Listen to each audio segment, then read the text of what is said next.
करोड़ों पिछड़ों का अपमान करने वाले लोग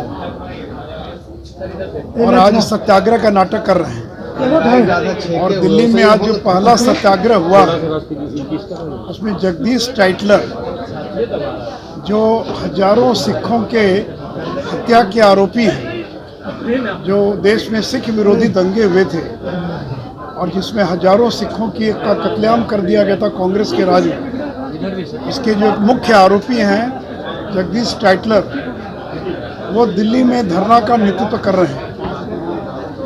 तो जिस कांग्रेस पार्टी ने पिछड़ों का अपमान किया, नरेंद्र मोदी का अपमान किया, आज वो सत्याग्रह का नाटक कर रहे हैं। इनको तो इस देश के पिछड़े समाज के लोगों से क्षमा मांगनी चाहिए।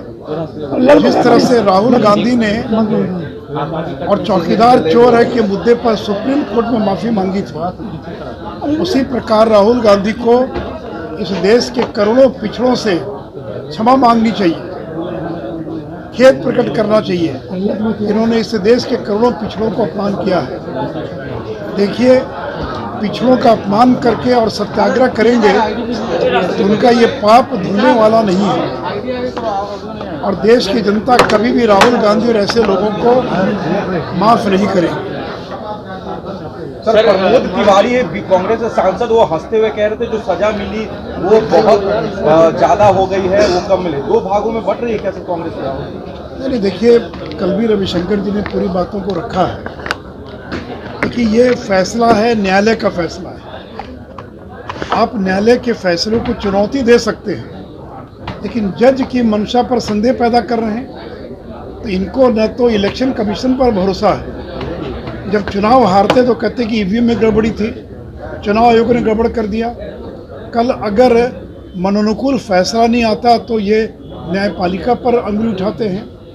तो जो सूरत के कोर्ट में जो फैसला आया, न तो उसका अडानी से कोई संबंध है, न उसका कोई सत्य से कोई संबंध है।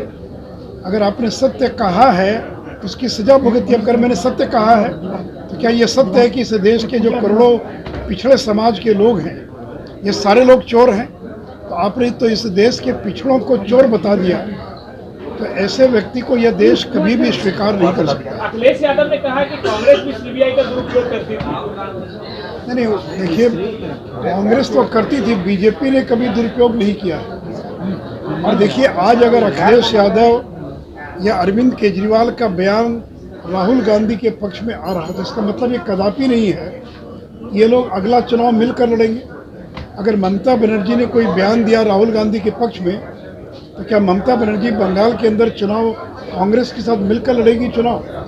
या अरविंद केजरीवाल का जो बयान आया है, तो क्या अरविंद केजरीवाल पंजाब में और दिल्ली में कांग्रेस के साथ मिलकर चुनाव लड़ेंगे? देखिए, कोई भी क्षेत्रीय पार्टी कांग्रेस को स्वीकार करने के लिए तैयार नहीं है। जिस दिन क्षेत्रीय पार्टियां कांग्रेस को स्वीकार करेगी, उनकी अपनी जमीन खिसक जाएगी। तो जब कांग्रेस नीचे जाती तो क्षेत्रीय दल ऊपर आते हैं। इसलिए एक क्षण के लिए कुछ लोगों ने बयान दिया है उनके पक्ष में, लेकिन इसका ये मतलब कदापि नहीं है कि संपूर्ण विपक्ष एकजुट हो गया और एकजुट होकर ये नरेंद्र मोदी का मुकाबला कर पाएगा। तो देखिए, सत्य की जमीन पर नरेंद्र मोदी खड़े हैं। पिछले 9 साल में उनको कितना अपमानित करने का प्रयास किया गया। मणिशंकर अय्यर ने नीच शब्द का प्रयोग किया, सोनिया गांधी ने मौत का सौदागर कहा, और उसके पहले जब वो मुख्यमंत्री थे तो किस तरह से जांच एजेंसी का दुरुपयोग किया गया। लेकिन पाक साफ होकर निकले हैं नरेंद्र मोदी, कि नरेंद्र मोदी पर भ्रष्टाचार की छींटे नहीं लग सकते। और राहुल गांधी का ये लगातार प्रयास है। कल भी वो प्रेस में कह रहे हैं अडानी अडानी अडानी। अडानी का क्या संबंध है इस मामले से? ये तो जो मामला है वो आपने पिछड़ों का अपमान किया, इस पर कोर्ट ने आपको सजा सुनाई है। इसका अडानी से कोई संबंध नहीं है। और जो लोकतंत्र की बात करते हैं, कल राहुल गांधी की प्रेस कॉन्फ्रेंस में एक पत्रकार ने जब सवाल किया, तो जिस तरह से उस पत्रकार को अपमानित किया है, मैं देश के पत्रकारों से अपील करूंगा कि राहुल गांधी ने जिस तरह से कल पत्रकारों को अपमानित किया है और कहा कि हवा निकल गई, बीजेपी के एजेंट हो, ऐसे राहुल गांधी का पत्रकारों को बहिष्कार करना चाहिए। अगर बीजेपी के किसी प्रेस में ऐसी बात हुई होती तो पत्रकार बहिष्कार करके निकल गए होते। लेकिन मुझे दुख है इस बात का कि कल जब राहुल गांधी पत्रकारों को अपमानित कर रहे थे तो सारे पत्रकार वहाँ चुपचाप बैठे हुए थे। ये बात अलग है कि मुंबई की और प्रेस वहाँ की प्रेस के एक संगठन ने इसका विरोध किया है।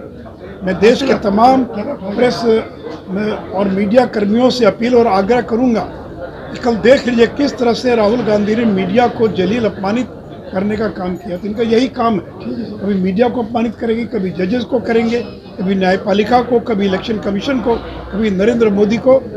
इसलिए 2024 में हम राजनीतिक तौर पर कांग्रेस का मुकाबला करने के लिए पूरे तौर पर तैयार हैं। परफेक्शन IAS, UPSE और BPSC फाउंडेशन क्लासेस के लिए समर्पित संस्थान। यहाँ आपको UPSE selected and interview appeared faculties द्वारा गाइड किया जाता है। Separate batches for Hindi and English medium. 65वीं और 64वीं BPSC एग्जाम में 69 और 107 रिजल्ट्स एवं 66वीं BPSC एग्जाम में 131 रिजल्ट्स हासिल किया है परफेक्शन IAS टीम ने। परफेक्शन IAS, कुमार टार, बोरिंग रोड, पटना। कोई घोटाला नहीं हुआ, कोई घोटाला हमने किया नहीं है। बाहर में शेर की तरह गुर्राते हैं और भीतर कमरे में जाकर CBI के सामने म्याऊं म्याऊं करने लग जाते हैं। ये गुर्राने वाले लोग हैं, 2 मिनट में बिल्ली के समान जो है म्याऊं म्याऊं करने लग जाते हैं। भाई तेजस्वी यादव से तो मेरा एक ही सवाल था ना कि जिस 150 करोड़ के मकान में दिल्ली में आप रहते 1088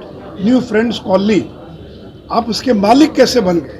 यही सवाल तो पूछ रही है CBI कि आखिर ये जो AB एक्सपोर्ट्स प्राइवेट लिमिटेड और AK इन्फोसिस्टम प्राइवेट लिमिटेड, जिन लोगों के पास रेलवे घोटाले की, रेलवे में जिन लोगों की बहाली हुई थी, उनकी ज़मीन बेची गई, खरीदी गई, उसका जवाब दे दीजिए।